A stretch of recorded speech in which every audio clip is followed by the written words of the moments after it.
મિત્રો, એક સમયની વાત છે.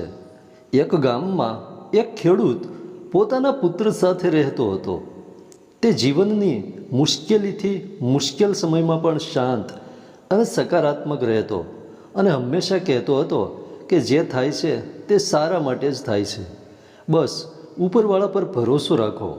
તેની પાસે એક ઘોડો પણ હતો જેને તે ખૂબ પ્રેમ કરતો હતો અને તેને પોતાના પરિવારનો સભ્ય માનતો હતો. એક દિવસ તે ઘોડો ક્યાંક જતો રહ્યો.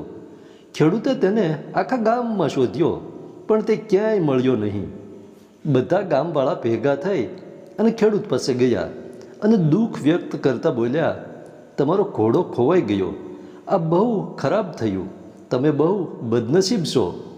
આના પર ખેડૂતે હસતા હસતા કહ્યું, ભલે મારો ઘોડો ખોવાઈ ગયો છે, પણ જે થાય છે તે સારા માટે જ થાય છે અને ઈશ્વર પર વિશ્વાસ છે. ગામવાળાઓને ખેડૂતની આ વાત સમજમાં ન આવી અને તેઓ પોતપોતાના ઘરે પાછા ફર્યા. કેટલાક મહિનાઓ પછી તે ઘોડો પાછો આવી ગયો અને આ વખતે તે પોતાની સાથે ઘણા વધુ જંગલી ઘોડાઓ લઈ આવ્યો.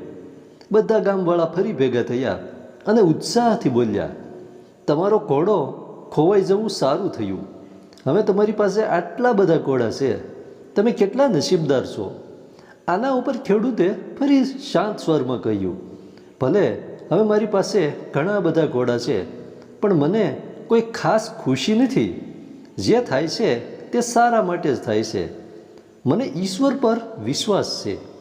ગામવાળાઓને ખેડૂતની આ વાત ફરી સમજમાં ન આવી અને તેઓ પોતપોતાના ઘરે પાછા ફર્યા.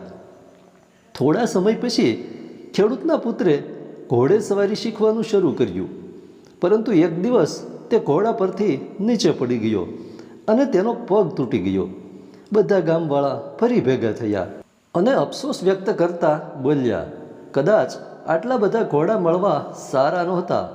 જો આ ઘોડા ન હોત તો તમારા પુત્રનો પગ ન તૂટત. તમે બહુ બદનસીબ છો. ખેડૂતે ફરી એ જ વાત કહી, ભલે મારા પુત્રનો પગ તૂટી ગયો છે, પણ જે થાય છે તે સારા માટે જ થાય છે. મને ઈશ્વર પર વિશ્વાસ છે. ગામવાળાઓને ખેડૂતની આ વાત ફરી સમજમાં ન આવી અને તેઓ પોતપોતાના ઘરે પાછા ફર્યા. જીવનની અનિશ્ચિતતા અને સકારાત્મક દ્રષ્ટિકોણ. કેટલાય સમય પછી રાજ્ય પર હુમલો થયો.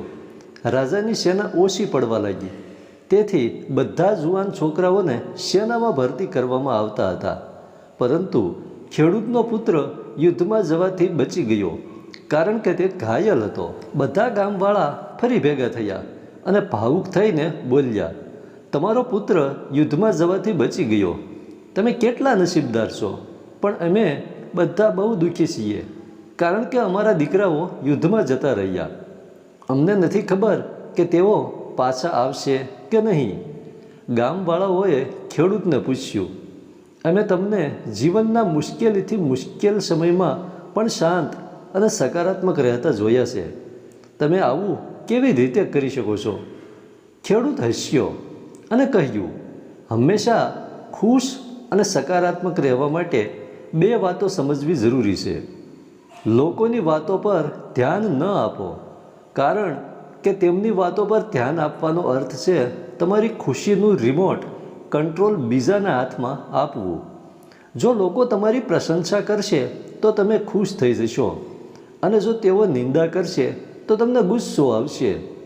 જો તમે લોકોની વાતો પર ધ્યાન આપશો તો તમારું મન અશાંત થઈ જશે અને તમે તમારા જીવનના જરૂરી કામો પર ધ્યાન આપી શકશો નહીં. કોઈ પણ વાતને તરત સારી કે ખરાબ ન કહો. જેમ કોઈ પુસ્તકની માત્ર એક લાઈન વાંચીને તે કહી શકાતું નથી કે આખું પુસ્તક સારું છે કે ખરાબ, તેવી જ રીતે જીવનની કોઈ એક ઘટનાને જોઈને તે કહી શકાતું નથી કે તે આખી જિંદગી માટે સારી હતી કે ખરાબ. આજે જે ઘટના સારી લાગી રહી છે તે કાલે ખરાબ સાબિત થઈ શકે છે, અને આજે જે ઘટના ખરાબ લાગી રહી છે તે કાલે સારી પણ લાગી શકે છે. તમારી સાથે શું થશે તે તમારા હાથમાં નથી, પરંતુ તમારા કર્મ તમારા હાથમાં છે. તેથી તમારા કર્મ અને વિચારને સારા બનાવો અને બાકીની વસ્તુઓ ઉપરવાળાને સોંપી દો, કારણ કે જે પણ થાય છે તે સારા માટે જ થાય છે. બસ ઈશ્વર પર ભરોસો રાખો. મિત્રો, આપણી આસપાસ ઘણા લોકો છે જેઓ પોતાના જીવનમાં મુશ્કેલ સમયમાંથી પસાર થઈ રહ્યા છે. કદાચ કોઈ હિંમત હારી ચૂક્યું હોય, કોઈ પોતાને એકલું મહેસૂસ કરી રહ્યું હોય, અથવા કોઈ પોતાની મુશ્કેલીઓ સાથે લડતા લડતા થાકી ચૂક્યું હોય. કદાચ માત્ર એક સાચી વાત સાચા સમયે કોઈને આખી જિંદગી બદલી શકે છે. જો તમને આ વાર્તા ગમી અને તેનાથી તમને પ્રેરણા મળી તો તેને જરૂર શેર કરો. શું ખબર, તમારો એક શેર કોઈના જીવનમાં રોશની લઈને આવે, કોઈને આશા આપે અથવા કોઈને ફરીથી સ્મિત કરવાનું કારણ મળી જાય. આભાર મિત્રો, મળીશું આગલા વિડીયોમાં.